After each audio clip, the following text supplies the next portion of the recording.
জেলখানার ভেতরে 3টা বছর আল্লামা মামুনুল হক হাফিজাহুল্লাহ আমরা দুইজন এক জায়গায় ছিলাম। সকালে এবং দুপুরের খাবার আমরা এক জায়গায় খেতাম। মাঝে মাঝে আমারে বলতেন যে হামজা, বাইরে যদি আল্লাহ নিয়ে যায় কোনোদিন কাফেরের জানাজায় যাব না, পড়াবো না। আমারে বারবার জিজ্ঞাসা করেছি, ভাই আপনি কাফের পান কোথায়? বাংলাদেশে তো সেরকম কাফের আমরা দেখি না। উনি আয়াতটা আমাকে শুনিয়ে বলেছিলেন, কাফের তো তারা যারা আল্লাহর কোরআনে বাধা দেয়। সুতরাং এই দেশে যারা কোরআনে বাধা দেবে সে ডাইরেক্ট হোক ইনডাইরেক্ট হোক, সূরা হামিম সেজদার 26 নম্বর আয়াতের দলিল অনুযায়ী লোকটা কাফের। কাফেরের জানাজা পড়া কিন্তু হারাম। আমার মনে হয় এখন দেশের অবস্থা যা, আমরা যদি এই সিদ্ধান্তে উপনীত হতে পারি যে কাফেরের জানাজা বন্ধ হয়ে যাবে, আগামীতে কোরআনে কারীম বাধা দেওয়ার মতো সাহস অনেকেই করবে না। কোরআনে কারীমের শ্রোতা 1 নম্বরে পেলাম যারা কাফের। 15.5 বছর থেকে শুরু করে 54 বছর আমরা যা দেখলাম, অনেকেই কিন্তু ডাইরেক্ট ইনডাইরেক্ট বাধা দিয়েছেন। এখনো যদি ওইরকম মানুষ থাকেন এই দেশে, আপনি তাওবা করবেন, আপনি সংশোধিত হয়ে যাবেন। আর যেহেতু এখন সংস্কার চলছে, আপনি নিজেকেও সংস্কার করে নেবেন। কোরআনের শ্রোতা হিসাবে আমরা 2 নম্বরে পেয়েছি তাদের নাম। আল্লাহ রাব্বুল আলামিন বলেন, ওয়াইদা কিলা লাহুম তাআলাউ ইলা মা আনজালাল্লাহু ওয়া ইলার রাসূলি রাআইতাল মুনাফিকিনা ইয়াসুদ্দুনা আনকা সুদুদা। সূরা নিসার 61 নম্বর আয়াতে আছে, হে নবী, মানুষদেরকে আপনি যখন বলবেন আসো আল্লাহর বিধানের দিকে আসো, রাসূলের জীবনের দিকে আসো, আপনি দেখতে পাবেন অনেক মানুষ শুনতেও আসবে কোরআন, আপনার কথাও শুনতে আসবে। কিন্তু যখন দেখবে যে এগুলো কোরআনের সাথে আমাদের জীবনের মিল নেই, রাসূলের এই আদর্শের দিকে ডাকে, এগুলোর সাথে বাস্তবতা আমাদের মেলে না, রাআইতাল মুনাফিকিনা ইয়াসুদ্দুনা আনকা সুদুদা, আপনি দেখতে পাবেন ও মানুষগুলো আস্তে করে আপনার কাছ থেকে পেছন ফিরে কেটে পড়ছে। বলেন নাউজুবিল্লাহ। সুতরাং কোরআন শুনতে এসে যেগুলো যাদের জীবনে মিলবে না, এই মানুষগুলো যদি মন খারাপ করে, রাগ করে, যে কোনো কায়দায় চলে যেতে চান, আপনি মনে করবেন মুনাফিকের ছাপ আপনার ভেতরে আছে। আল্লাহ আমাদের হেফাজত করুন, বলেন আমিন। 3 নম্বর শ্রোতার বর্ণনা পেয়েছি সূরা আনফালের 2 নম্বর আয়াতে।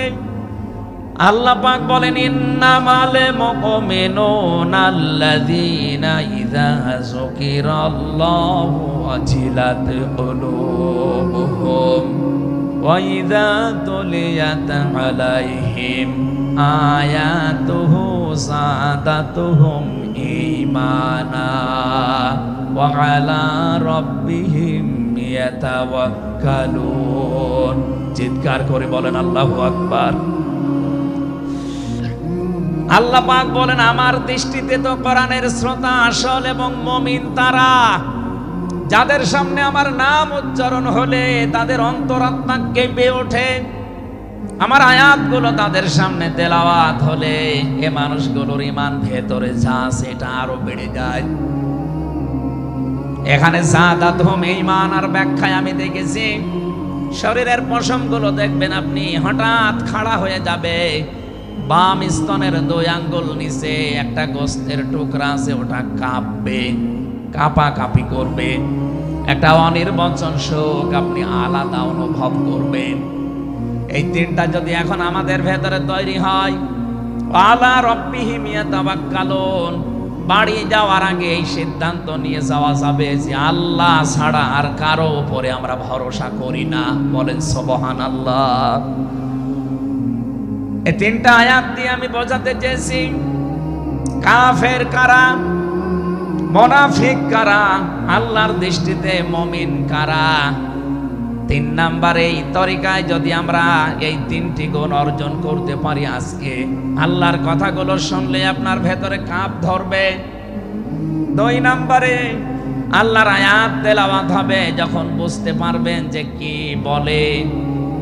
ওয়াইদা সামিউ মা উনজিলা ইলার রাসূলি তারা আ'য়ুনাহুম তাফিদু মিনাদ দামি'i মিম্মা আরাফু মিনাল হক ইয়াকুলুনা রাব্বানা আমান্না ফাকতুবনা মা'আশ শাহিদিন। সূরা মায়েদা ৭ নাম্বার পারার ১ম নাম্বার পৃষ্ঠার ১ম নাম্বার লাইনের ৮৩ নাম্বার আয়াতে আছে। তাফসিরে ফি জিলালিল কোরআন থেকে শোনাচ্ছি। রব্বুল আলামিন বলেন, নবী আপনি যখন ওদের সামনে পড়বেন, আমার এই আয়াতগুলো যখন ওরা মন দিয়ে শুনবে, অনুধাবন করতে পারবে, উপলব্ধি করার যোগ্যতা যাদের আছে, আপনি দেখবেন ওদের চোখ দিয়ে মনের অজান্তে পানি পড়ছে। এজন্য অ্যাক্টিভ হন আরো, কারণ কোরআন শোনার দুইটা নিয়ম আল্লাহ দিয়েছেন। ফাসতামিউ লাহু ওয়া আনসিতু, শুধু শোনা না, তাহলে সামিয়া দিতেন। আল্লাহ ফাসতামিউ দিয়েছেন, এজন্য মনোযোগ সহকারে শুনতে হবে। আজকের তেলাওয়াতকৃত আয়াত থেকে আমরা তাফসীর আকারে কথা বলবো ইনশাআল্লাহ। দুই নাম্বারে চুপ থাকা লাগবে। আমি এখনো অনেককে দেখতে পাচ্ছি এদিকে ওদিকে তাকাচ্ছেন, গল্প করছেন। আশা করছি কোরআনে বর্ণিত আল্লাহর এই দুইটা নির্দেশ আপনি মেনে নেবেন। এক নাম্বারে চুপ থাকবেন, দুই নাম্বারে মনোযোগ সহকারে শুনবেন। লাআল্লাকুম তুরহামুন, আশা করা যায় আল্লাহর রহমত এখানে নাযিল হবে। আল্লাহ আমাদেরকে আয়াতটা মেনে চলার তৌফিক দেন, বলেন আমিন। এজন্য কোরআনের আলোচনা শুনলে সবার চোখে পানি আসবে না। যারা এটা উপলব্ধি করতে পারবে, অনুধাবন করতে পারবে, আপনি দেখবেন তাদের মনের অজান্তেই কখন যেন চোখ দিয়ে পানি গড়িয়ে পড়ছে, তারা নিজেরাও টের পাবে না। আল্লাহ যেন এই ৩ নাম্বার এই প্রকার শ্রোতা হিসাবে আমাদের কবুল করেন, বলেন আমিন। দরুদ আর সালাম পাঠ করছি আমাদের নবী মুহাম্মদুর রাসূলুল্লাহ সাল্লাল্লাহু আলাইহি ওয়াসাল্লামের প্রতি, যার প্রতি কোরআনে কারীম আল্লাহ নাযিল করেছেন। সেই কোরআনকে যদি আপনি জিজ্ঞাসা করেন, হে কোরআন, যার উপরে নাযিল হলে তার সম্পর্কে তোমার ভেতরে কোনো কিছু আছে, কোনো পরিচয়? আল্লাহ রাব্বুল আলামিনের কোরআন আমাদেরকে শোনাচ্ছে, وَإِذْ قَالَ رَبُّ وَإِذْ قَالَ عِيسَى ابْنُ مَرْيَمَ إِنِّي رَسُولُ اللَّهِ إِلَيْكُمْ مُصَدِّقًا لِمَا بَيْنَ يَدَيَّ مِنَ التَّوْرَاةِ। আয়াতের শেষের দিকে আল্লাহ ইসমুহু আহমাদ এই শব্দ দিয়ে জানিয়েছেন, হযরত ঈসা আলাইহিস সালাম তিনি জানিয়ে গিয়েছেন এই পৃথিবীতে আমার পরে একজন নবী আসবে যার নাম হবে আহমদ। আমাদের নবীর পরিচয়টা আল্লাহ কোরআনে কারীম যিনি নাযিল করলেন তার উপরে, তার ভেতরেই তার নামটা আল্লাহ সংরক্ষণ করে দিয়েছেন। প্রশ্ন আসতে পারে, এক একজনের তো বহু নাম আমরা দেখি। হে কোরআন, তোমার ভেতরে কি মুহাম্মদুর রাসূলুল্লাহ সাল্লাল্লাহু আলাইহি ওয়াসাল্লাম এই নাম তোমার ভেতরে আল্লাহ কি তার সম্পর্কে দিয়েছেন নাকি?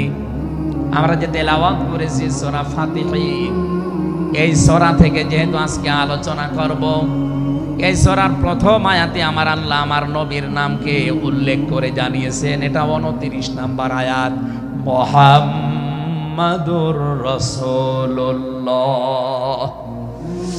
সূরা ফাতিহার ২৯ নাম্বার আয়াতটা আমরা পড়েছি ৪ ভাগের ১ ভাগ।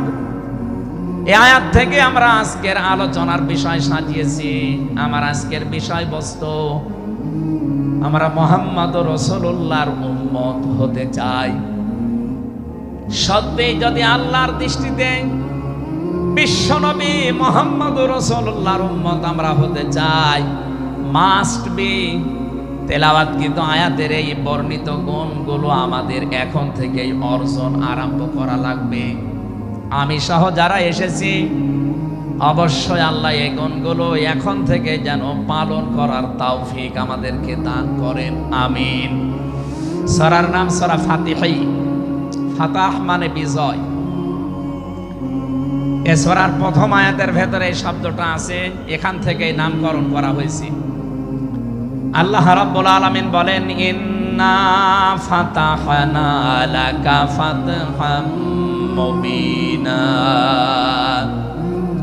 অবশ্যই হে নবী, আমি আপনাকে একটা সুস্পষ্ট বিজয়ের সুসংবাদ দিচ্ছি। এই বিজয়ের ঘটনা তো ঐতিহাসিকভাবে ইবনে কাসিরের ভেতর থেকে আমি শিক্ষার জন্য এবার বলছি। এদিকে খুব অ্যাক্টিভ হয়ে থাকবেন। ফাতিহার 18 নম্বর আয়াত। আমার যতটুকু পড়াশোনা আছে, আমার যতটুকু লেখাপড়ার স্টাডি আছে, এই আয়াতটা এখন বাংলাদেশে সবচাইতে বেশি প্রয়োজন। সূরা ফাতিহা 18 নম্বর আয়াত। যে যেখানে আছেন, দাঁড়িয়ে আছেন, বসে আছেন, শুয়ে আছেন, কান এবার খাড়া করে দেন। হুদায়বিয়ার সন্ধির যে ঘটনা আমরা শুনেছি এতদিন পর্যন্ত, শুধু শুনেছি অনেকে, কিন্তু এখান থেকে শিক্ষাটা আজ অনেকে নেয়নি। বাংলাদেশের এখন যে অবস্থা, এই শিক্ষা নেওয়ার সময় এখনই। নবীজি 1400 মানুষ নিয়ে এসেছিলেন সাহাবায়ে কেরাম নিয়ে হজ করার জন্যে। হুদায়বিয়া নামক যে জায়গাটা এখন কূপ আছে, এখানে এই জায়গায় নবীজি আশ্রয় নিলে আস্তানা গাড়লেন, তাঁবু গাড়লেন। কাফেরদের পক্ষ থেকে এখানে প্রতিবন্ধকতা সৃষ্টি করা হয়েছে যে না, আপনাদেরকে আমরা আর যেতে দেব না। বিশ্বনবী তাদেরকে প্রস্তাব দিলেন যে আমরা কিচ্ছু নিয়ে আসিনি, সাথে করে শুধু হজ করেই চলে যাব। কাফেরদের পক্ষ থেকে আওয়াজ এলো, না, আপনাকে আমরা যেতে দেব না, তবে আমাদের একটা প্রস্তাব আছে। আপনি যদি আগামী বছরে আসেন, হজ করে যেতে পারবেন, কিন্তু এবছরে আপনাদেরকে আমরা আল্লাহর ঘর কাবায় যেতে দেব না। কি নিষ্ঠুর আচরণ তাকান! আল্লাহ পাকের নবী আল্লাহর ঘর তাওয়াফ করবে, বাধা দিচ্ছে যারা আল্লাহকে বিশ্বাস করে না তারা। এ বাংলাদেশে 50টা বছর কোরআনে কারীম প্রচার করেছে যারা, কোরআনের পাখি শহীদ আল্লামা দেলাওয়ার হোসাইন সাইদি রহমতুল্লাহ আলাইহি, তার নামে মামলা দেওয়া হয়, কেস দেওয়া হয়, তিনি নাকি ধর্মীয় অনুভূতিতে আঘাত দিয়েছে। আমার তো মনে হয় 1500 বছর আগে নবীজিকে যারা বাধা দিয়েছিল আল্লাহর ঘর কাবায় হজ করতে দেবে না, 1500 বছর পরে যেন তাদের প্রেতাত্মারাই ফিরে এসেছে। আল্লাহর নবী বললেন, ঠিক আছে, ওসমানকে পাঠালাম। হযরত ওসমান ইবনে আফফান রাদিয়াল্লাহু তাআলা আনহু তিনি গেলেন। হযরত ওসমানকে তারা আটক করার পরে ঘোষণা দিয়ে দিল, কতিলা ওসমান ইবনে আফফান, ওসমানকে হত্যা করা হয়েছে। এই সংবাদ যখন নবীজির কাছে এসেছে, যশোরবাসী খুব খেয়াল করেন, এখানে হযরতে ওসমানকে তারা হত্যা করার ঘোষণা দিয়ে মিথ্যা একটা সংবাদ পাঠিয়ে দিয়েছে নবীজির কাছে। নবীজি সাহাবায়ে কেরামকে বললেন, যারা ইহরামের কাপড় পরে এসেছিলে সব এখন খুলে ফেলো। সাহাবায়ে কেরাম বলেন, হে রাসূল, ইহরামের কাপড় খুললে হজ? বলে, হজ আগামী বছর। বাংলার মুসলমানেরা, আমি কেন বলছি আয়াতটা 2-1 মিনিট পরে আপনি টের পাবেন। দ্বিতীয় নম্বর, নবীজি বললেন, আজকে রমজান মাস, এটা এ রমজান মাসের এখন আর আধা ঘন্টা 1 ঘন্টার সময় আছে মাত্র ইফতারি করার, এখনই ভেঙে ফেলো, ইফতারি করে ফেলো। দরকার আগামীতে রোজা, আবার রমজান সিয়াম আবার করে দেওয়া যাবে। যে দুইটা সিদ্ধান্ত নিলেন, দুইটাই ফরজ, একটা রোজা, একটা হজ। নবীজি কিন্তু জানতেন ইহরামের কাপড় খুলে ফেললে হজ ভেঙে যাবে, আর একটু পরেই তো ইফতারি করলে রোজাটা হয়ে যায়। বিশ্বনবী বলেন না, এক্ষুনি রোজা ভেঙে ফেলো। আবার বলছে, কান খাড়া করেন, আমি কিন্তু 2 মিনিটের ভেতরে জায়গায় যাব। এত বড় দুইটা বড় বড় ফরজ বিধান নবীজি লঙ্ঘন করছেন, কারণটা কি? কারণ একটাই, ওরা একজন নিরপরাধ মানুষকে আটক করে হত্যার ঘোষণা দিয়েছে। আপনি বাংলাদেশকে 15.5 বছরের সাথে ওই ঘটনাটা মিলান। একটা নিরপরাধ মানুষ, মাত্র একজন, তাকে আটক করে হত্যার ঘোষণা দেওয়ার কারণে যদি নবী মুহাম্মদ রাসূলুল্লাহ হজ ছেড়ে দিতে পারেন, রোজা ছেড়ে দিতে পারেন, তিনি ওই বাবলা গাছের নিচে হাত দিলেন, সাহাবায়ে কেরামকে বললেন আমার হাতের উপরে সবাই হাত লাগাও, আমি আজকে তোমাদেরকে বায়াত গ্রহণ করাবো, শপথ নেব তোমাদের কাছে। 1399 জন নবীর সাথে আছে। আর হযরত ওসমানকে যেহেতু তারা আটক করেছে, এই 1399 জন সবাই নবীজির হাতের উপরে একটার পরে হাত দিতে আছে। বিশ্ব নবী ডাক দিয়ে বলেন, সাহাবীরা, জিবরাইল এই মাত্র সূরা ফাতিহা এই সূরার 18 নম্বর আয়াতটা আমাকে তেলাওয়াত করে শুনিয়ে গেল। জিবরাইল এসেছিল, তোমরা কেউ দেখতে পাওনি। জিবরাইল আয়াতটা শুনিয়েছে, লাকাদ রাদিয়াল্লাহু আনিল মুমিনিনা ইয ইউবাইউনাকা তাহতাশ শাজারাতি ফাআলিমা মা ফি কুলুবিহিম ফানজালাস সাকিনাতা আলাইহিম ওয়া আসাবাহুম ফাতহান করিবা। খুব খেয়াল করেন, সেই সময় পর্যন্ত আমি চলে এসেছি। নবীজি নিজের বাম হাতটা সাহাবায়ে কেরামদের উপরে রেখে বললেন, সাহাবীরা, আজকের এই বায়াতের উপরে, শপথের উপরে আল্লাহ পাক নিজেই জানিয়েছেন যে তিনি রাজি হয়ে গেছেন। আয়াতটা শুরু করার আগে আল্লাহ দুইটা তাকিদ দিয়েছেন, লাম এবং কদ।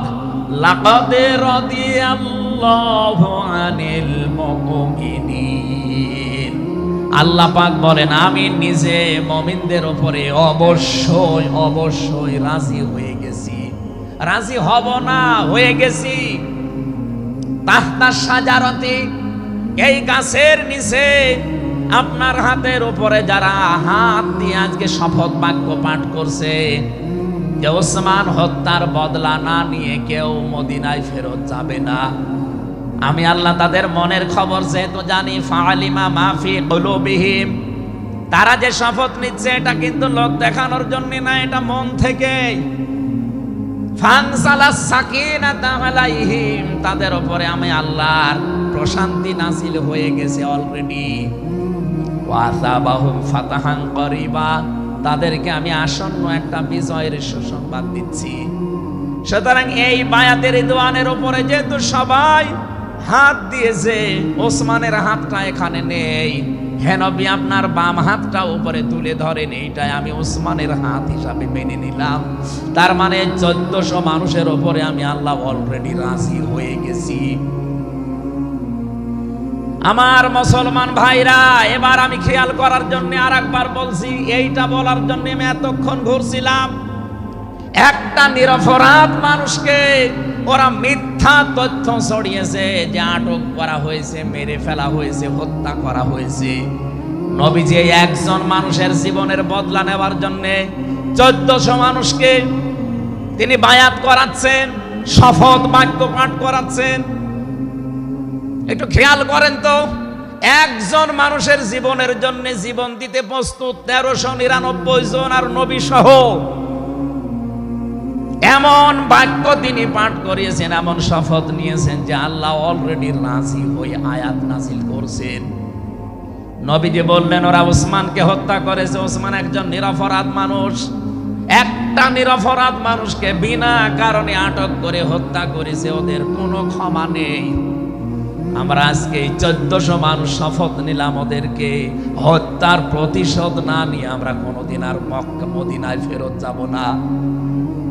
আমার তো মনে হচ্ছে বাংলাদেশে এখনো বহু মানুষ বিনা কারণে যাদেরকে হত্যা করা হয়েছে, নিরপরাধ মানুষগুলোকে ফাঁসির কাস্টে ঝোলানো হয়েছে, কত মানুষকে মৃত্যুর দিকে ঠেলে দিয়েছে, এখনো জিন্দা শহীদ জনাব এটিএম আজহারুল ইসলাম এখনো জেলখানায় পচতেছে।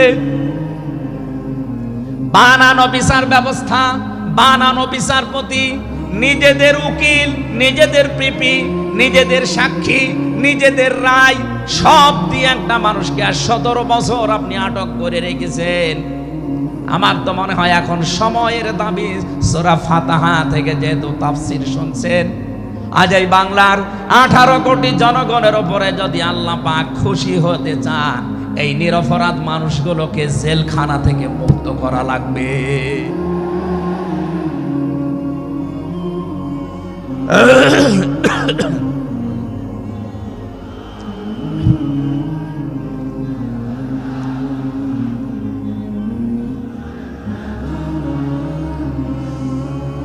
যশোর পাশে আল্লাহ রাব্বুল আলামিন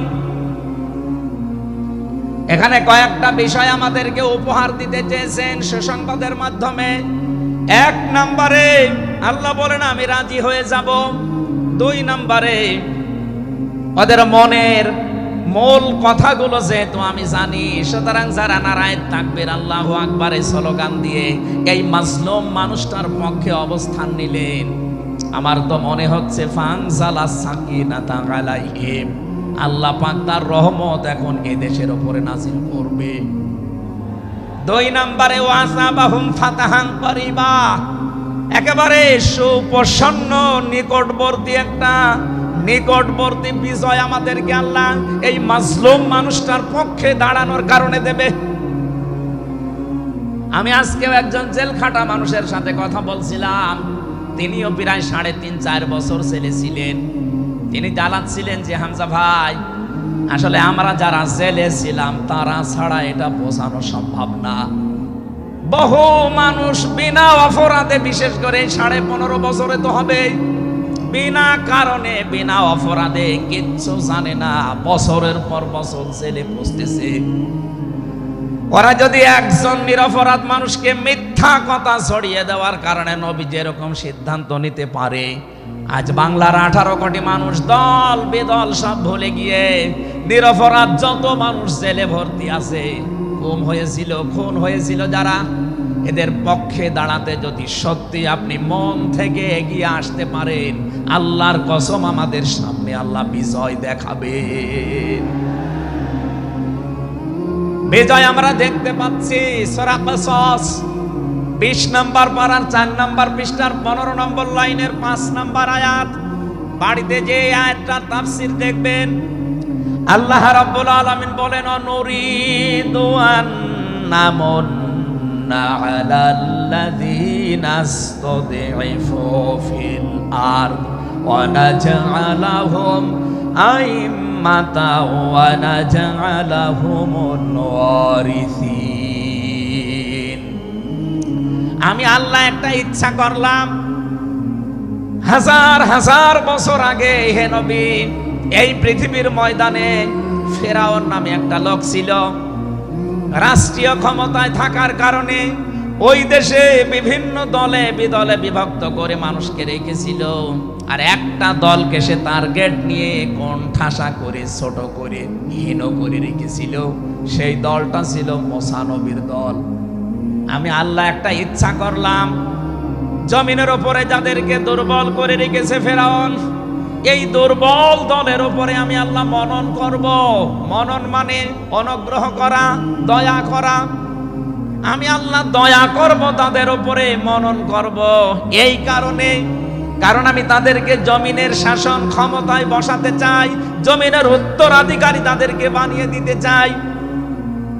অনুমাক্কিনা লাহুম ফিল আরদ, জমিনের উপরে তাদেরকে আমি ক্ষমতায় বসাবো, এটা আমি আল্লাহর ইচ্ছা। বলেন তো আল্লাহ যদি কোনো ইচ্ছা করে ওটা রদ করার কেউ আছে? আরো জোরে বলেন আছে? সুতরাং এই আয়াত দিয়ে আমি যেহেতু 100 ভাগে আয়াতটা বিশ্বাস করি, হাজার হাজার বছর আগে ফেরাউনের এই জীবনের সাথে, কাহিনীর সাথে, তাফসিরের সাথে আমি বাংলাদেশি আয়াতটা মিলিয়েছি। দেখতে পেয়েছি 2024 সালের 5 আগস্টের পরে একটা দলের সাথে আয়াতটা মিলে যাচ্ছে। আপনি যাই মনে করেন এইটাই বাস্তব, এ 54.5 বছরে ভুয়া ধোয়া তুলে ভুয়া চেতনার নাম দিয়ে যাদেরকে কণ্ঠাসা করে রেখেছিলেন জনগণের কাছ থেকে, আল্লাহ যেন হঠাৎ করে মানুষের মনের ভেতরে তাদের প্রতি পরিবর্তন এনে দিয়েছেন। আল্লাহ পাক যেন এই মানুষগুলোকে একটা মনন করেছেন, একটা দয়া দেখিয়েছেন। অনাজালাহুমা ইম্মাতান, জমিনের ইমাম তাদেরকে যেন আল্লাহ দিনের পর দিন বানিয়ে দিচ্ছে। তাদের আচার ব্যবহার, তাদের চরিত্র, তাদের ব্যবহার, তাদের মাধুর্যতা, তাদের যে ইখলাস, এগুলো দেখছে আমার আল্লাহ দিনের পরে দিন জমিনের ইমাম তাদেরকে আল্লাহ বানাচ্ছেন। অনাজালাহুমুল ওয়ারিসিন, আয়াতের শেষের কথা, আল্লাহ তাদেরকে জমিনের ওয়ারিস বানিয়ে দেবেন। যেহেতু আল্লাহর সিদ্ধান্ত রদ করা যায় না, ফাআলুল লিমা ইউরিদ, তিনি যা ইচ্ছা তাই করেন। ইন্নামা আমরুহু ইযা আরাদা শাইআন আইয়াকুলা লাহু কুন ফায়াকুন। আল্লাহ পাক বলেন, আমি যদি কোনো ইচ্ছা করি শুধু বলি কোন, সঙ্গে সঙ্গে ফায়াকুন হয়ে যায়। কোরআনের উপর আমার 100% বিশ্বাস নিয়ে কথা বলছি আমি। এই আয়াতগুলো মাস্ট বি আমার আল্লাহ বাংলাদেশে দেখাবে। বলেন আমিন, আরো জোরে বলেন আমিন। 6 নাম্বার আয়াত হচ্ছে অনুমাক্কিনা লাহুম ফিল আরদ, আমি আল্লাহ তাদেরকে জমিনের চেয়ারে ক্ষমতায় বসিয়ে দেব। কেন জানো? অনুরিয়া ফিরআউনা ও হামানা ও জুনুদাহুমা মিনহুম মা কানু ইয়াহদারুন, আমি আল্লাহ দেখাতে চাই ফেরাউনকে, হামানকে আর তার সৈন্যবাহিনীকে, তারা তাদেরকে সবচাইতে বেশি ভয় করত জমিনে যাদেরকে, সেই মুসা নবীর দলকে আমি আল্লাহ জমিনের শাসন ক্ষমতায় বসিয়ে তাদেরকে দেখাবো। এই 54 বছর জালেম এবং মুনাফিকরা সবচাইতে বেশি ভয় বাংলাদেশে যাদেরকে করেছে, তাদের প্রতি মানুষের মন মানসিকতা আল্লাহ ঝুঁকিয়ে দিয়েছেন। এজন্য কোরআনের আয়াতের উপরে বিশ্বাস করে বলছি, এই বাংলাদেশে যারা নিরপরাধ মানুষ আছে তাদেরকে যদি 5 তারিখের পরে বিভিন্ন আন্দোলনের কারণে, মানবিকতার কারণে ছেড়ে দেওয়া হয়, বিশেষ করে ম্যাডাম খালেদা জিয়াকে আপনি ছেড়ে দিয়েছেন। এরপরে আমরা দেখতে পেলাম আব্দুল সালাম পিন্টু ভাইকে ছেড়ে দিয়েছেন। এরপরে গিয়াসউদ্দিন মামুন ভাইকে ছেড়ে দিয়েছেন। মিয়ানুরউদ্দিন অপু ভাইকে ছেড়ে দিয়েছেন। আমরা চাই জনাব এটিএম আজহারুল ইসলামকেও মুক্তি দেওয়া হোক। এ দাবির পক্ষে আছেন কারা দেখি? লিল্লাহি তাকবীর।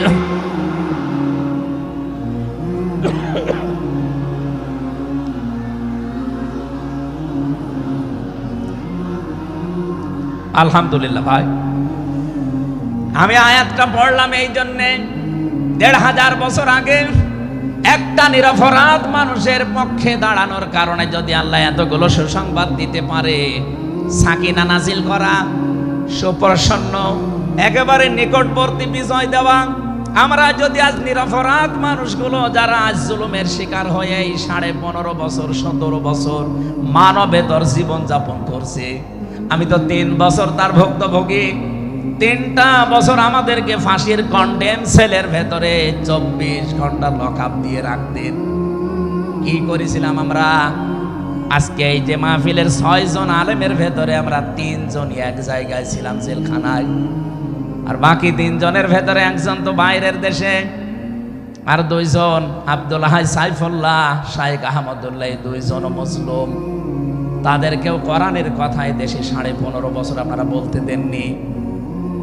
এজন্য আমি আয়াত থেকে যেটা শিক্ষা দিতে চাই, কাটছাট কথা বলছি। বাংলাদেশে যদি আল্লাহর সাকিনা, প্রশান্তি মনে এবং বাইরে আপনি দেখতে চান, সুপ্রসন্ন বিজয় যদি দেখতে চান, অবশ্যই আপনাকে নিরপরাধ যারা এখনো পর্যন্ত বিভিন্ন জায়গায় মাজলুম হয়ে আছে তাদের পক্ষ নেওয়া লাগবে। এই কথা বলেন। আল্লাহ আজকে আমাদের জীবনে 100% মেনে চলার তৌফিক দেন, বলেন আমিন। এই সূরা ফাতিহা থেকে আমরা পড়েছি 29 নম্বর আয়াত। আমাদের আলোচনার বিষয় মুহাম্মদুর রাসূলুল্লাহর উম্মত কারা। রব্বুল আলামিন বলেন মুহাম্মদুর রাসূলুল্লাহ। মুহাম্মদ সাল্লাল্লাহু আলাইহি ওয়াসাল্লাম আল্লাহর রাসূল। হে নবী, দুনিয়ার কেউ যদি আপনার রেসালাত স্বীকার না করে, কেউ যদি সাক্ষী না দেয়, আমি আল্লাহ নিজের সাক্ষী দিয়ে দিলাম আপনি আমার রসূল। সুতরাং এই বাংলার জমিনে কেউ যদি নবীর আদর্শ না মানে, বিশ্ব নবীর কোনো ক্ষতি হবে না, আল্লাহরও কোনো লস নেই, যত ক্ষতি আমাদের। কথা বলে না কেন? কোরআনের চোখ লাগিয়ে দেখতে পাচ্ছি এদেশে হাজারো মানুষ জাহান্নামে দৌড়াচ্ছে, কারণ নবী মুহাম্মদুর রাসূলুল্লাহ বাদ দিয়ে পৃথিবীতে যদি অন্য কাউকে কিয়ামত পর্যন্ত কেউ আদর্শ মেনে চলে, কোরআনের কসম দিয়ে বলছি মাস্ট বি, লোকটা জাহান্নামী। এজন্য এরকম আচরণে যারা আছেন, বুঝে হোক না বুঝে হোক, আল্লাহ রাব্বুল আলামিনের পরিচয় দেওয়ার আগে আমার আল্লাহ রাসূলের পরিচয় আমাদের কাছে দিয়েছেন। রাব্বুল আলামিন বলেন, কুল হুয়াল্লাহু আহাদ আল্লাহুস সামাদ লাম ইয়ালিদ ওয়া লাম ইউলাদ ওয়া লাম ইয়াকুল লাহু কুফুয়ান আহাদ। এখানে আল্লাহর একাত্মবাদের শিক্ষা দেওয়া হচ্ছে। আল্লাহ পাক বলেন, হে নবী আপনি বলুন, অথচ শোনানো হচ্ছে যার কথা, তার কথা তো আগে বলার দরকার ছিল। এখানে আগে রেসালাতের ঘোষণাটা দেওয়া হয়েছে, কুল, হে নবী আপনি বলুন। ও বাংলার মুসলমানেরা, ফেরাউনের জীবনী পড়ে আমি দেখেছি সে কিন্তু আল্লাহর একাত্মবাদের ঘোষণা দিয়েছিল, কিন্তু রেসালাতের ঘোষণা দেয়নি, এজন্য লোকটা ঈমান পায়নি। বাংলাদেশে বহু মানুষকে আমরা দেখতে পাচ্ছি, আল্লাহর কথা বললেও বলেন আমরা কি নামাজ পড়ি না, রোজা রাখি না, আমি কি হজ করি না, দান সাদকা করি না, এগুলো সব আল্লাহর বিধান। এগুলোর পাশাপাশি আল্লাহর প্রেরিত পুরুষ যিনি আমাদের এই জামানায়, আল্লাহর প্রেরিত পুরুষ যিনি কিয়ামত পর্যন্ত, তার নাম মুহাম্মাদুর রাসূলুল্লাহ। জ্ঞানী মানুষ যারা বসে আছেন এক কথায় তারা বুঝবেন আমি জানি। আজ বিশ্ব নবীর আদর্শ বাদ দিয়ে আপনি কার আদর্শ মানেন আপনার বিবেকের কাছে প্রশ্ন করেন। এটা রাজনীতি মনে করে কেউ যদি চলে যান, আপনার কপালে আগুন লাগবে, আপনারও মরণ হবে ফেরাউনের মতো। আল্লাহকে মেনেছিল কিন্তু রেসালাত মানে নাই। এদেশে আজ অনেকেই আল্লাহর কথা বললে নামাজ পড়ে, রোজা রাখে, হজ করে আসে, দান সাদকা করে। আরে ভাই, এগুলো সবই আল্লাহর বিধান। আপনি আল্লাহকে মানেন, কিন্তু তার প্রেরিত পুরুষ এই জামানায় যিনি কিয়ামত পর্যন্ত, তার নাম মুহাম্মাদুর, আবার জোরে বলেন মুহাম্মাদুর রাসূলুল্লাহ। এতক্ষণ পর্যন্ত যা বললাম আমি আশা করছি আপনি বুঝেছেন। বিশ্ব নবী বাদ দিয়ে অন্য কারো আদর্শ এই জমিনে মানা যাবে না। মানলে আপনি বুঝে মানেন, আর না বুঝে মানেন আপনি জাহান্নামী। এখন যদি মুসা আলাইহিস সালাম আসে দুনিয়ায়, যদি ঈসা নবী এখন আসে, আর আমরা কেউ যদি আল্লাহর নবী মুহাম্মদুর রাসূলুল্লাহকে বাদ দিয়ে ঈসা নবী, মুসা নবীকেও মেনে চলি, নিছক আপনি জাহান্নামী। এটা রেকর্ড হচ্ছে, সারা দুনিয়ায় যাবে। সূরা আলে ইমরানের ৮০ নম্বর আয়াত। অন্য ধর্মে যারা আছেন, ইহুদি, খ্রিস্টান, আহলে কিতাব যারা দাবি করেন, এমনকি এই মুশরিকদের ভেতরেও যারা, বৌদ্ধদের ভেতরে যারা অমুসলিম, তাদেরকে বলছি আপনারা ভুল পথে আছেন। আপনারা যাদেরকে নবী নাম বলে চলেন, যিশু বলেন, ঈসা আলাইহিস সালামকে, মুসা আলাইহিস সালামকে আপনারা যোসেফ বলে ডাকেন, আপনাদের ওই সমস্ত নবীগুলো তাওরাতে, ইনজিলে অলরেডি ঘোষণা দিয়েই গেছে যে আমাদের পরে একজন শেষ নবী আসবে, তার নাম মুহাম্মাদুর রাসূলুল্লাহ বা আহমদ। তাকে যদি তোমরা জীবদ্দশায় পেয়ে যাও, পৃথিবীর সব কিছু ছেড়ে দিয়ে তার আদর্শটা গ্রহণ করবা, নয়তো পথভ্রান্ত হয়ে, পথভ্রষ্ট হয়ে জাহান্নামে যাওয়া লাগবে। যাকে মেনে চলার দাবি করেন সেই যিশু, সেই যোসেফ, হযরতে ঈসা নবী, হযরতে মুসা নবী, তারাই যেহেতু ঘোষণা তাওরাতে, ইনজিলে দিয়ে দিয়েছে, হয়তো আপনাদের পুরোহিত যারা, ধর্মগুরু যারা, ঠাকুর যারা আপনাদেরকে শোনায় না, এই সত্য বিধান আপনি ইনজিলে পড়েন, আমার শেষের শব্দ ছিল ফিত তাওরাতি ওয়াল ইনজিল। এই দুইটা কিতাব আপনারা পড়ে দেখবেন, এখানে আমাদের নবী শেষ নবীর বর্ণনা আছে 903 জায়গায়। বলেন আল্লাহু আকবার। আল্লাহ পাক প্রথম শব্দে জানাতে চেয়েছেন, হে নবী, কেউ যদি আপনাকে স্বীকার না করে, কেউ না মানে, আমি আল্লাহ নিজে ঘোষণা দিলাম, ওয়াল্লাযীনা মাআহু আশিদ্দাউ আলাল কুফফার। আপনার সঙ্গে সাথী যারা হবে, আপনার সাথে যারা থাকবে, আপনার উম্মত বলে যারা কিয়ামত পর্যন্ত দাবি করবে, তাদের ভেতরে এই গুণগুলো মাস্ট বি পাওয়া যাবে। যশোরবাসী, এবার আপনাদের জন্য আপনি মিলান তো এই আয়াতটা নিজের জীবনে আছে কিনা। ওয়াল্লাযীনা, আর যারা মাআহু আপনার সঙ্গে থাকবে, আশিদ্দাউ আলাল কুফফার, তারা কাফেরদের প্রতি বজ্রকণ্ঠ হবে। কালকে মাওলানা মামুনুল হক, আমি ছিলাম কালকে চট্টগ্রামের ফেনীতে, একটু লাইভ দেখেছি। উনি কিন্তু শেষের দিকে এটা জানিয়েছেন, ওঠো বজ্রমুঠি করো, ঘোষণা দাও। এ কথা বলেনি? এই কথা বলেন না কেন? ওনার এইটাই সামারাইজ, আশিদ্দাউ আলাল কুফফার, কাফেরদের প্রতি কঠোর হওয়া লাগবে। সেই সময় এখন অলরেডি চলছে। প্রতিবেশী নামে আমাদের যারা আছে, যেহেতু প্রতিবেশী পাল্টানো যায় না, এজন্য আমরা বেশি কিছু বলছি না। আমরা আশা করব যে প্রতিবেশীর চরিত্র পাল্টাবে। নবীজি প্রতিবেশী সম্পর্কে এত বেশি কথা জানিয়েছেন, মাঝে মাঝে বলতেন, জিবরাইল, প্রতিবেশী সম্পর্কে যত কথা তুমি বলো, মনে হয় যে আমার জমি জায়গার ভাগও দেওয়া লাগবে। যেহেতু এত দামি জিনিস প্রতিবেশী, এত গুরুত্বপূর্ণ, আপনাদেরকে তো আমরা আর পাল্টাতে পারবো না, আমাদের জমির সাথে আপনাদের জমি। এই জন্য বলছে আপনারা চরিত্র পাল্টাবেন। আপনি মাইক্রোসফট, ভয়েস অফ আমেরিকা, এগুলো সব খ্রিস্টানরা, ইহুদিরা চালায়। তারা আজ তামাম দুনিয়ার 257টা রাষ্ট্রে কিন্তু বিশ্বে সবচাইতে বেশি মিথ্যা কথা বলা হয় ভারতে। পৃথিবীর 257টা রাষ্ট্রের ভেতরে সবচাইতে বেশি সংখ্যালঘুরা নিরাপত্তার সহিত বাস করে বাংলাদেশে। অথচ এই দুইটা এতদিন, এই 54 বছর আমরা স্বাধীন হয়েছি, 54টা বছরে আমাদের পেছনে এই মিথ্যা দুইটা তথ্যই প্রতিবেশীরা ছড়িয়েছে। সারা দুনিয়ার মোড়লদেরকে বলতো যে বাংলাদেশে সংখ্যালঘু নির্যাতন হয়। এদেশের গোবিন্দ পরামানিক, কুমার কি সেন যেন, কয়েকজন মিলে তারা বিবৃতি অলরেডি মাঝে মাঝাই দিচ্ছে যে আগস্টের 5 তারিখের পর থেকে বাংলাদেশে আমরা সবচাইতে বেশি নিরাপত্তায় আছি সংখ্যালঘুরা। এখনো তো কোরআনে কারিম এই দেশে কায়েম হয়নি।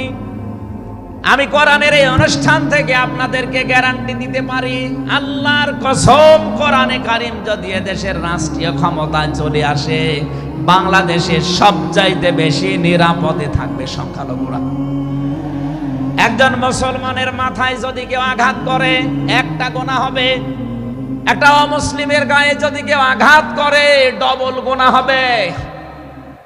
বাংলার মুসলমানেরা অনেকে মনে করেন যে এটা মনে হয় নতুন হাদিস। না, আপনি একজন মুসলমানকে আপনি মারলেন, আপনার নিজের ভাই সে, আল মুসলিম আখাল মুসলিম, কিন্তু অমুসলিম আপনার ভাই। এ কথা কোরআনেও নেই, হাদিসেও নেই।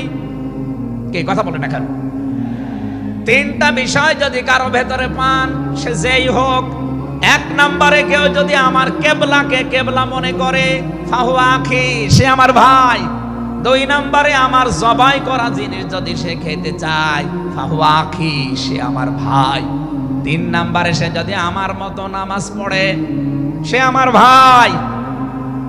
সুতরাং এই 3টা বিষয় সামনে রেখে আমরা এই দেশে যারা আছি, মতের হয়তো মিল নেই, দলের হয়তো নামের মিল নেই, কিন্তু এই 3টা বিষয় যারা মানবেন, আমার মতো নামাজ পড়বেন, আমার কাবাকে কাবা মনে করবেন, আমার জবাইকে তো ব্যস্ত আপনিও খাবেন, এটা যেই হোক, এই দেশে আমরা সবাই তাকে ভাই ভাই ভাই মনে করি। কথা বলেন ঠিক কিনা? এই তিনটার বাইরে যারা আছেন তারা তো আর আমার ভাই না। তাদের সম্পর্কে কি? তারা আমার এই দেশের আমানত। এক নম্বরে এই সংখ্যালঘু যারা আছে, হিন্দু হোক, খ্রিস্টান হোক, বৌদ্ধ হোক, মুশরিক হোক, যাই হোক, যারা আছে তাদের উপর যদি আপনি অত্যাচার করেন, তাদের মন্দির ভাঙেন, তাদের দেবতাকে গালি দেন, তাদের মাথায় বাড়ি দেন, চাঁদাবাজি করেন, এক নম্বরে জুলুমের গুনাহ হবে, দুই নম্বরে আমানতের খেয়ানতের গুনাহ হবে। এই জন্য আমরা সাবধান থাকি। আগস্টের 5 তারিখের পরে আমরা অনেকের চরিত্র একটু ওলট পালট দেখতে পাচ্ছি। আশা করছি আপনি থামবেন, নয়তো কিন্তু বদনাম হয়ে যাচ্ছে। আপনি গোয়েন্দা বিভাগের খোঁজ রাখেন, তারা কিন্তু সব নখদর্পণে রেখেছে, কে কি করছে এটা সব তারা দেখছে। এই জন্য আমরা এমন কোনো আচরণ না করি আপনার নিজের ভুলের কারণে নিজের পায়ে আবার কোড়াল লেগে যায়। তারা সব দেখতে পাচ্ছে এই 4.5 মাসে কারা মানবতার জন্য কাজ করে, কারা দেশের জন্য কাজ করে, কারা এই 2780 জন মানুষ হাসপাতালের বেডে কাতরাচ্ছে, এদের কাছে কারা গেছে সব খোঁজ তাদের কাছে আছে। 2732 জন মানুষ হত্যা হয়েছে একজনের নির্দেশে। এতগুলো শহীদ পরিবারের পাশে কারা কারা দাঁড়াচ্ছে সব তাদের কিন্তু ডকুমেন্ট আছে। এই জন্য আপনি মনে করছেন আমি ডুবে ডুবে জল খাবো, ঘোলা পানিতে মাছ শিকার করব, কেউ কিছু টের পাবে না, কখনো না। সব তাদের আয়ত্তের ভেতরে আছে। এই জন্য এমন কাজ করা দরকার আমাদের, আগামীতে যেন শুধু ওই 14 দল বাদ দিয়ে আমরা যারা মজলুম আছি এই মানুষগুলো যেন রাষ্ট্রের দায়িত্ব পায়, আর কোরআন আর হাদিস দিয়ে বাংলাদেশের 56,000 বর্গ মাইল চলে। কারা কারা রাজি আছেন দেখে? লিল্লাহি তাকবীর।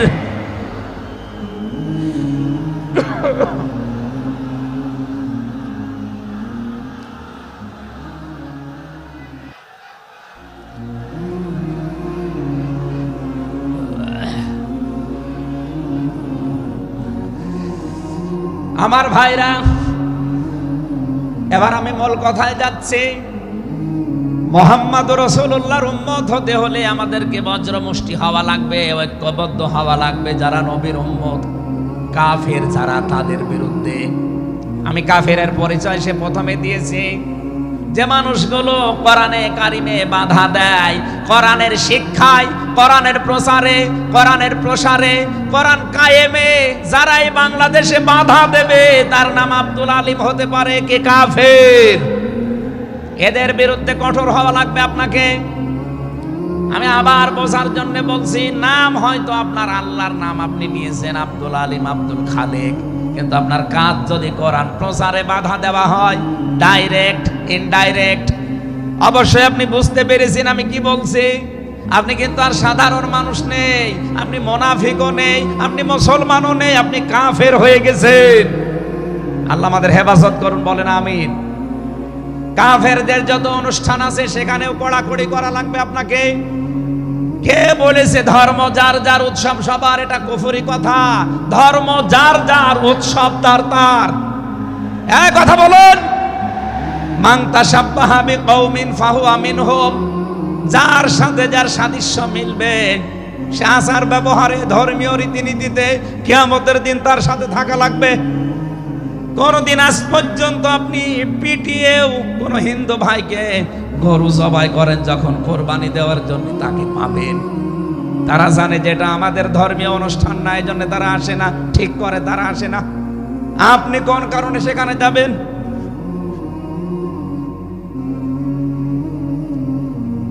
রোহামা ও বাইনাহুম।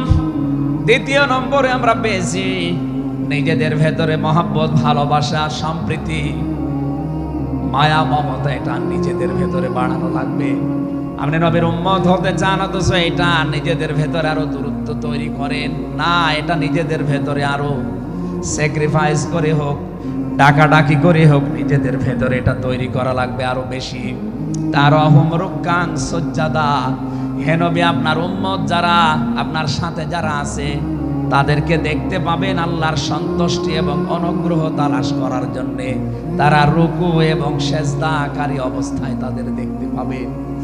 নবীর উম্মত যারা এসেছেন, অন্য ধর্মের লোকদেরকে বাদ দিলাম, বিশ্ব নবীর উম্মত যারা এখানে বসে আছেন, আমাদের উচিত হবে যতদিন আজরাইল না আসে ফরজ নামাজ আমরা কোনোদিন ছেড়ে দেব না। আরো জোরে বলেন, আল্লাহ যেন এটা মেনে চলার তৌফিক দেন আমাদের একেবারে জীবনের শেষ দিন পর্যন্ত। 2 নম্বরে, ফরজ নামাজের সময়টুকু যেভাবেই হোক বের করে আপনি আদায় করেন। সুন্নত নফল ওইগুলো যদি পড়তে না পারেন পরবর্তীতে পড়বেন, তো ফরজ নামাজ কেউ ছেড়ে দিয়ে সে আল্লাহর আয়ত্ত থেকে বের হয়ে যায়। বলেন নাউজুবিল্লাহ। সাহাবা একরাম আল্লাহর দরবারে যে 7টা কারণে কবুল হয়েছিলেন, তার ভেতরে 1 নাম্বার কারণ ছিল এই মানুষগুলো আল্লাহর বিধান সামনে পেলে পৃথিবী ভুলে যেতেন। আব্দুল্লাহ আনসারী রাদিয়াল্লাহু তাআলা আনহুর জীবনী পড়েছি। এই লোকটা আল্লাহর বিধান সেজদাকে সামনে রাখতে গিয়ে নিজের স্ত্রীকে এক কাপড়ে গর্তের ভেতরে বসিয়ে রেখেছিল, নিজের ছেলেকে শিকল দিয়ে বেঁধে রেখেছিল, তারপরও আল্লাহর বিধান সেজদা সে ভুলে যায় নাই। আমাদের এরকম কঠিন পরিস্থিতি এখনো হয়তো আসেনি, তারপরও আমরা অনেকে বিনা কারণে ফরজ নামাজ ছেড়ে দেই। আমি নামাজের কথা মুসলমানদের কাছে সচরাচর বলতে চাই না, কারণ একজন মুসলমান আর একজন কাফেরের ভেতরে পার্থক্য নামাজ। নামাজ যদি কেউ না পড়ে সে মুসলমান থাকে কি করে? সুতরাং আজান হওয়ার পরে মুসলমান যাবে মসজিদে নামাজ আদায় করতে, মানুষ টের পাবে যে লোকটা মুসলমান। রিজালুল্লাহ তুলহিহিম তিজারাতু ওয়ালা বাইউন আন যিকিরিল্লাহ ইলা আখিরি আয়াত। মুসলমান ব্যবসায়ী যারা, তাদের পরিচয় আল্লাহ দিয়েছেন। আল্লাহ রাব্বুল আলামিন বলেন, এই পৃথিবীর ময়দানে যারা মুসলমান ব্যবসায়ী, আজান হওয়ার সঙ্গে সঙ্গে ব্যবসা প্রতিষ্ঠান বন্ধ করে দিয়ে তারা সেজদায় দৌড়াবে। ইয়াবতাগুনা ফাদলাম মিনাল্লাহি ওয়া রিদওয়ানা। এখানে আল্লাহ 2টা শব্দ ব্যবহার করেছেন। আল্লাহর ফজল যদি কেউ চায় তাহলে অবশ্যই তাকে মসজিদে যাওয়া লাগবে। আল্লাহুম্মা ইন্নী আসআলুকা মিন ফাদলিকা, ফজলের জন্য জমিনে আল্লাহ পাঠিয়েছেন আমাদেরকে, আর রহমতের জন্য তার ঘর মসজিদে পাঠিয়েছেন। এজন্য আল্লাহর রহমতের জন্য 5 বার আল্লাহর ঘরে আমাদেরকে যাওয়ার নির্দেশ দিয়েছেন আল্লাহ। আর যদি ফজল অনুগ্রহ পেতে চাই রিজিক, এগুলোর জন্য জমিন, এই জমিন আল্লাহ আমাদেরকে হালাল রুজি উপার্জন করার যে ব্যবস্থা, এরকম ময়দান যেন তৈরি করে দেন। বলেন আমিন। সিমাহুম ফি ফুজুহিহিম মিন আসারিস সুজুদ। আল্লাহ বলেন এদের এই চিহ্নগুলো, সেজদার চিহ্নগুলো এদের চেহারার বিভিন্ন জায়গায় ফুটে উঠবে। কিয়ামতের ময়দানে এই চিহ্ন দেখে দেখে নবী সুপারিশ করে করে জান্নাতে নিয়ে যাবে। হয় কপালে, নাই নাকে, নাই হাতে। যে সমস্ত জায়গায় সেজদা দেওয়ার জন্য আপনি জমিনে লাগিয়েছিলেন, এই জায়গাগুলো কিয়ামতে চমক দিতে থাকবে। আল্লাহ আমাদের প্রত্যেককে এই 5টি গুণ অর্জন করার মাধ্যমে বিশ্ব নবীর খাঁটি উম্মত হওয়ার তৌফিক দিন। আমিন, আল্লাহুম্মা আমিন।